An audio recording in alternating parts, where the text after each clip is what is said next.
Making one smart change to my diary has basically reclaimed 80% of my weeks to focus on the things I want to do in the business. And this episode is just going to talk you through what I did.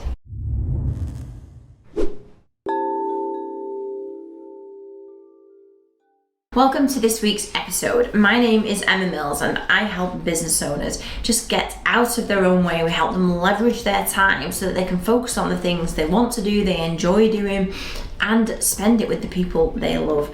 And one of the key things is how you spend your time in the week.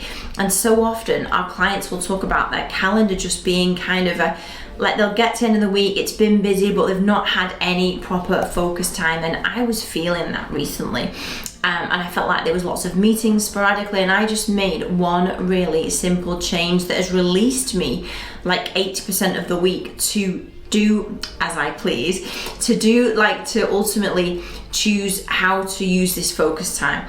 So I used to have various meetings across the week with my team internally, whether it's about different departments, progress in them, or problems we were solving. And I would never get like clear runs or clear days of being able to choose to spend that on marketing or filming, or it was very sporadic throughout the week. And literally my simple change is that all of my internal team meetings are on a Monday. It's like there's a lot of meetings, we're specific on how long they take. When the time's up, so they don't drag on. They have agendas, they're prepped in advance. And the contents of the meetings are about solving problems, understanding where we're at in certain departments, and tracking the scorecard of what's going on in there, and what we need to do, what we need to improve, what we need more of, what we need less of.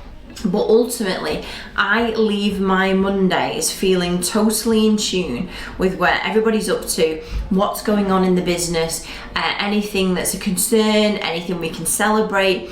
I know that we've left Monday with the different members of the team knowing what the key things are to work on that week, and where their focus should be. Like, we all leave Monday knowing what the rest of the week looks like for them.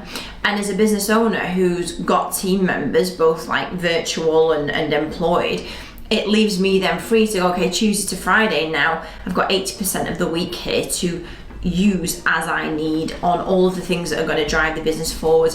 And honestly, this week's MiTV is a simple one, but the impact it has had on me having my Monday to go, right, you know, it's probably sometimes it's intense in time, and lots of coaching team members, speaking to team members, really getting in the detail.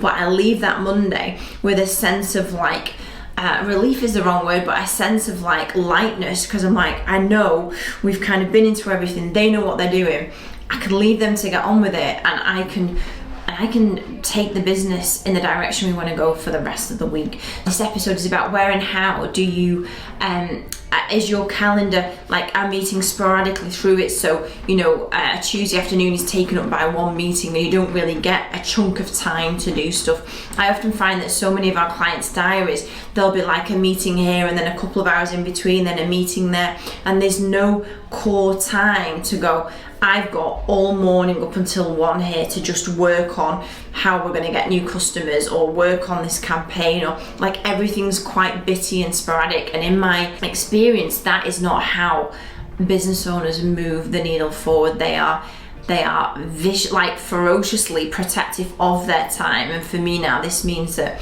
Tuesday to Friday, I get to choose how I use it, and it is being a game changer. So I hope this week's episode helps to get your head out of the dirt and into the clouds and free up your calendar, because I often think there is a lot more time available than we think there is. We just let our calendar be managed poorly. So be mindful of how your calendar is used. I hope today was really helpful, and I will see you next week. Bye bye.